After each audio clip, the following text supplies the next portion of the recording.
2024년 4월 28일 일요일 이사야서 16장 통독용 말씀 묵상입니다.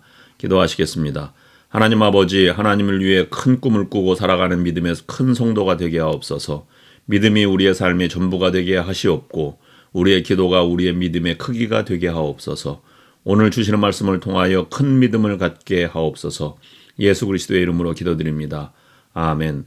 오늘의 말씀은 이사야서 16장 1절부터 14절입니다. 묵상 주제는 무너지는 것을 잡으라입니다.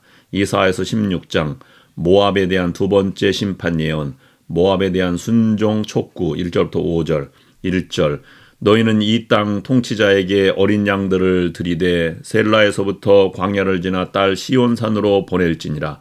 2절 모압의 딸들은 아르논 나루에서 떠다니는 새 같고 보금자리에서 흩어진 새 새끼 같을 것이라.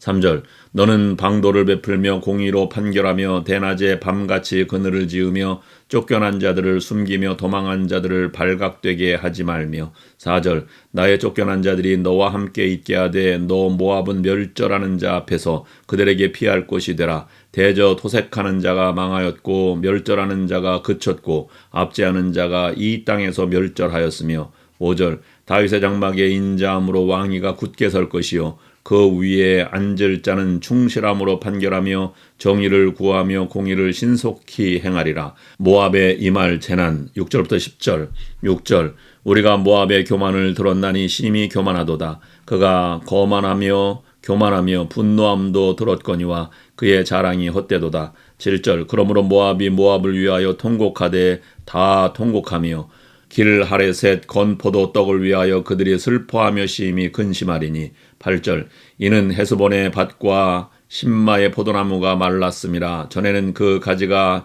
야셀에 미쳐 광야에 이르고 그 싹이 자라서 바다를 건넜더니 이제 열국의 주권자들이 그 좋은 가지를 꺾었도다. 9절 그러므로 내가 야셀의 울음처럼 신마의 포도나무를 위하여 울리라.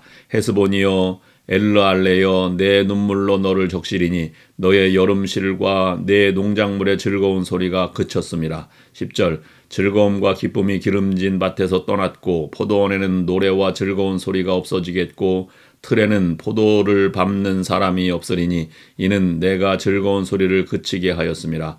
모압의 심판시기 11절부터 14절 11절 이러므로 내 마음이 모압을 위하여 수금같이 소리를 바라며 내 창자가 길 하레셋을 위하여 그러하도다. 12절 모압이 그 산당에서 피곤하도록 봉사하며 자기 성소에 나아가서 기도할지라도 소용없으리로다. 13절 이는 여호와께서 오래전부터 모압을 들어 하신 말씀이거니와. 14절 이제 여호와께서 말씀하여 이르시되 품꾼의 정한 해와 같이 3년 내에 모압의 영하와 그 큰 무리가 능욕을 당할지라. 그 남은 수가 심히 적어 보잘것없이 되리라 하시도다. 아멘. 하나님은 사랑이십니다. 하나님이 때로는 우리를 심판하기도 하시지만 꼭 심판하시는 것은 아닙니다. 심판하시려고 하셨다가도 우리가 회개하고 돌아오면 언제든지 심판을 포기하시는 분이 우리의 하나님이십니다.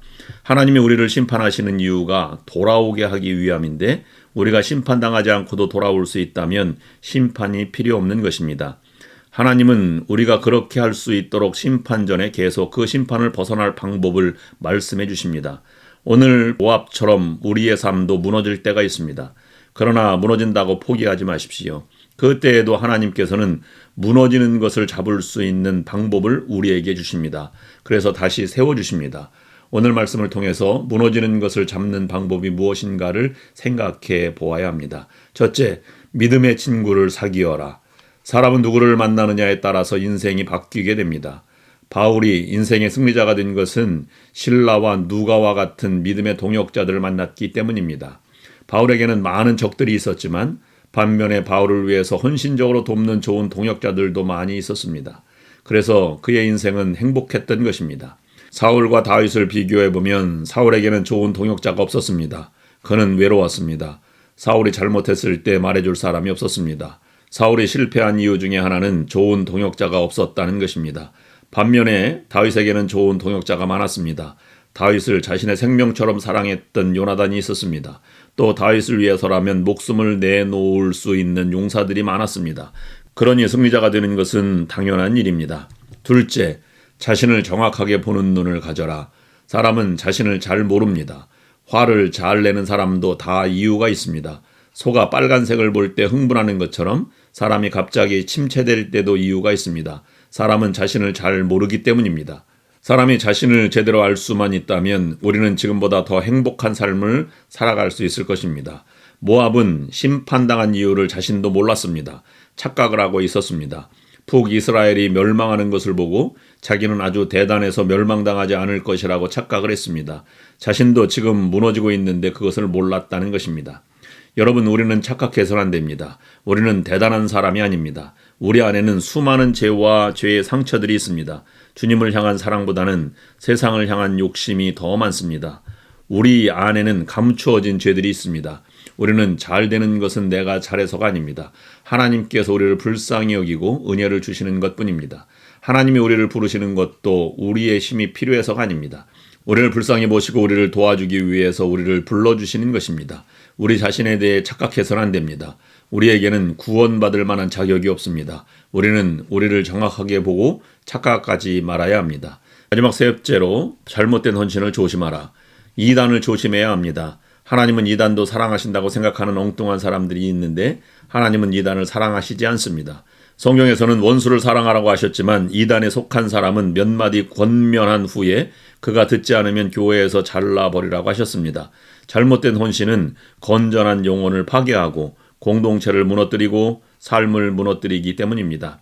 우리가 하나님을 믿을 때에는 바르고 정확하게 믿어야 합니다. 교회 생활을 해도 처음부터 잘 해야 합니다. 처음에 잘못 배운 사람은 교회에 적응을 하지 못합니다. 자기에게 맞는 교회를 찾아다니지만 그런 교회는 세상에 존재하지 않습니다. 세상에 잘못된 교회는 그렇게 많지 않기 때문입니다. 여러분, 하나님을 믿어도 바르게 믿어야 합니다. 그래야 우리의 수고가 주 안에서 헛되지 않습니다. 오늘의 기도 제목을 드립니다. 첫째, 믿음의 친구를 만나겠습니다. 둘째, 내 자신을 분명히 바라보겠습니다. 셋째, 바르고 정확한 믿음을 갖겠습니다. 기도하시겠습니다. 하나님 아버지, 하나님께서는 무너지는 모압을 세울 수 있는 방법을 알려주셨습니다. 그러나 모압은 하나님의 방법을 따르지 않고 자기의 생각만 고집하다가 결국 무너지고 말았습니다. 우리의 삶이 무너지려 할 때가 있습니다.